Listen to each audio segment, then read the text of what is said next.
How are we doing? It's the day after the Masters, Monday, April 14th. The NBA playoffs are set. The Masters are in the rear view. Great win by Rory over Justin Rose. The best day of my golfing life, Rory said. Truly emotional, truly an amazing sight, an amazing round. Literally double bogeys or pars. Double bogeys or birdies. That's pretty much what he did all day today, or yesterday. It was crazy. So, a weird day of golf, a fun day of golf. pretty cool to see. Always nice to see a first-time winner win at some of these tournaments and big events. He obviously was very, very emotional. You saw right when he won, fell down to his knees crying and had a great celebration, I'm sure. So congratulations to Rory McIlroy. Tragedy with the LSU football program. Lacey, their former receiver, passed away yesterday. A bunch of stories out there about that. Paige Buchers is signing a 3-year deal with Unrivaled, the little 3-on-3 tournament that the women's basketball group is having. Watched like the first game maybe, and then that was it. Wasn't really entertaining, to be honest. So we'll see what happens with that. Lakers are leading on Luka for the Wolves, of course. Luka's going to be a huge part of their team and what they do. Rory won $4 million.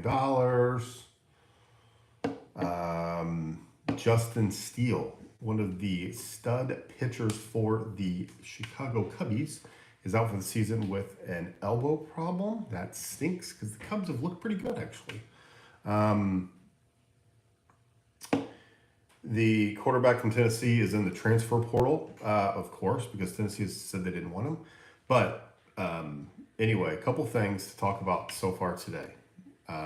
Transfer portal, broadcast, different things like that. So a lot going on in the world of sport. Actually, there's not much going on in the world of sports, to be honest. Not much happening.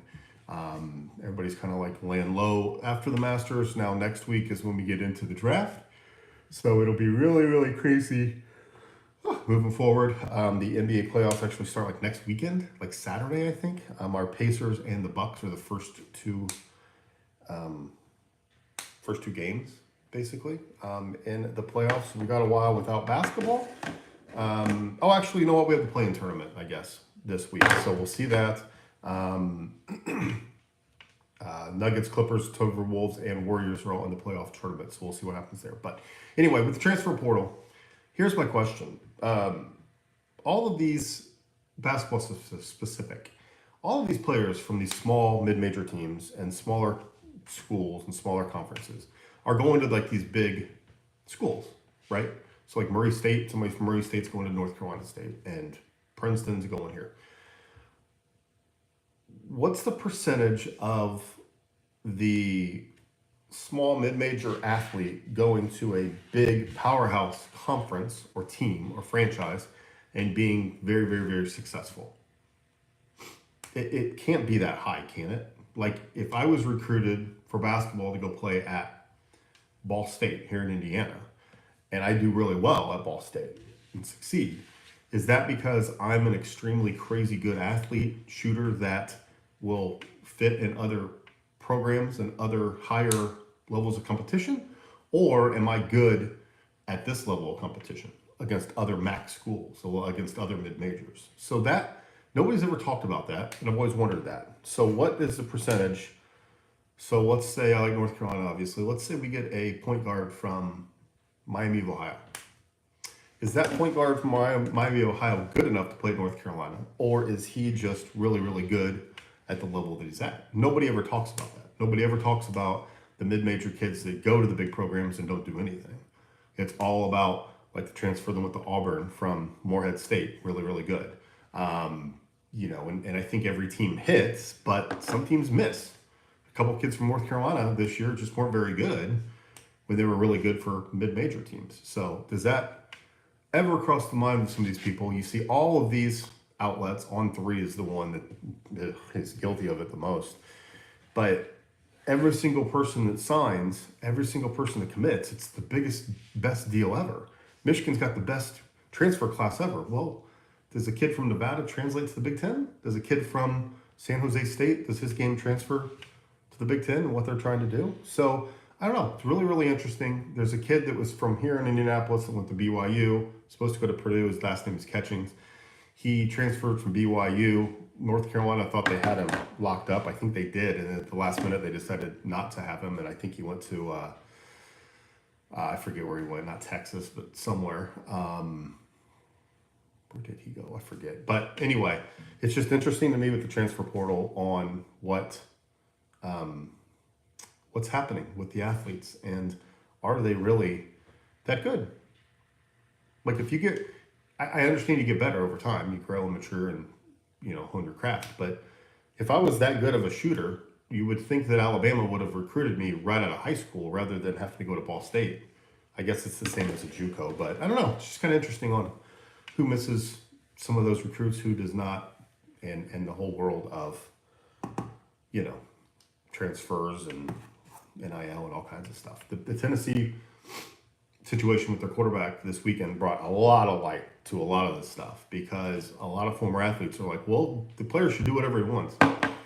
The player literally already had a $2.5 million deal, and now he wanted a $4 million deal. And who pays that $2.5 million? Is that from the school, or is that from NIL? There's all kinds of questions and all kinds of weird things going on.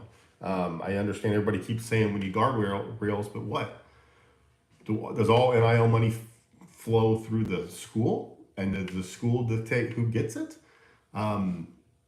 Like Anthony Baycott from my Tar Heels a couple years ago was making a lot of money off all of his sponsorships that he did and all of his deals he signed in Chapel Hill, North Carolina.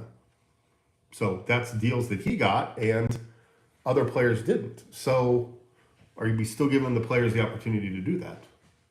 On the channel right now, we got a live stream of Ohio State football and Alabama. Alabama just scored with 3 minutes left, and they have a 2-point conversion to tie it up. So check that out. But anyway, we're streaming live college football, probably most this week. A little bit of basketball as we get into the playoffs, a little bit of hockey, a little bit of baseball. But it seems people still want to watch football. Can't blame them there. But anyway, the NIL is a crazy, weird time. I guess it will continue to grow and adapt, but it's just interesting to me. These mid-majors are definitely being used as like JUCOs and feeder schools for the big programs. But that's that. Also, people are praising Jim Nantz and CBS. I thought that they kind of didn't have a great day yesterday. They kept reminding us of all these famous shots and all this stuff that happened at all these different locations on the course. And they were really in love with some Rory McIlroy yesterday. They really, really were happy that he got the job done. It was something where instead of talking about him collapsing at the end, it was just, we missed it, we're going to a playoff. It was very one-sided, and that's fine. Everybody wanted Rory to win, but it was just really interesting. Made me think, is that how it was when Tiger was dominant? Did they do one-sided like that? Probably. Because the stars bring in the money, right? The stars bring in the views. Anyway, all right, well, that's it. Monday, the 14th, 10 o'clock here. Mid-50s already here in Indianapolis, so hopefully we have a nice day. Looks like it's going to be overcast. But again, we got baseball tonight. We got hockey tonight. I don't think we have any. Let's take a peek at the old calendar. No NBA. Obviously no college stuff. NFL's getting ready for the draft for next week, so all the NFL teams are lying to each other. Then we got quite a few baseball games. Oh, the Pirates are hosting the Nationals, and the Pirates stink. I know that they have Paul Skeens, and I know they have Keller, but man, they are bad. My Reds just swept them this week. Their offense is awful. The Mets are in Minnesota for the Twins. The Yankees are hosting the Royals. Braves in Toronto. Cubs at the Padres. That's a good one. Cubs continue their West Coast swing. And then the Rockies at LA. The Rockies literally went all weekend without scoring a run. In San Diego, they did not bring out their ugly jerseys yet, but the City Connects for the Rockies are out, and yeah, they'll wear those soon. I think they're ugly. Boston is in Tampa. Giants are in Philly. So there's your MLB slate. We got some hockey as they wrap up their season. Blackhawks, Canadians, Rangers, Panthers, Stars, Red Wings, Utah, Nashville, Kings, Oilers, Sharks, and Canucks. So that's really kind of your sports for today. Oh, the WNBA draft is tonight, so that'll be exciting. Our Fever have, I think, picked 19 and 20. So we'll obviously check it out, but it's not as exciting as it was last year when we got CC, Caitlin Clark, and she obviously turned the WNBA and the Indiana Fever franchise on its head for a good thing. But anyway, all right, we're going to go get some stuff done. We're going to go work on a Monday. Thank you so much for being here. Appreciate you. Make sure you subscribe to the channel, like it, blah, blah, blah. Oh, before we go, on Netflix, there is a 3-episode series that you need to watch. It's called Bad Influence, The Dark Side of Kid-fluencing. It is wild. There is a kid that got popular super young by live streaming and doing videos and dancing and all kinds of stuff. And her mom kind of went loopy and really kind of turned her into this mega star that was making $300,000 a month on YouTube. And they had all these kids that were actors kind of come together and act like they were friends, call them the squad. It is crazy. I'm 2 episodes in, 1 left, and some of the kids, they're grown up, well, not grown up, but they're like late teens, early 20s now.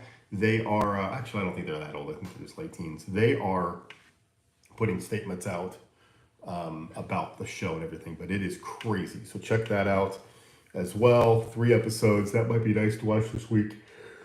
As we have a little bit of lull in the old sporting events. But all right, well, make sure you please subscribe to the channel. Check us out. We're going to be live streaming all day. Alabama is driving right now to try to, actually, they just ran out of time. So Ohio State beat Alabama in our stream. We're going to keep streaming some college football. We're going to get all the hockey games in today and a lot of the baseball as well. So thanks for being here. Appreciate you. Subscribe. Talk to you later. See ya.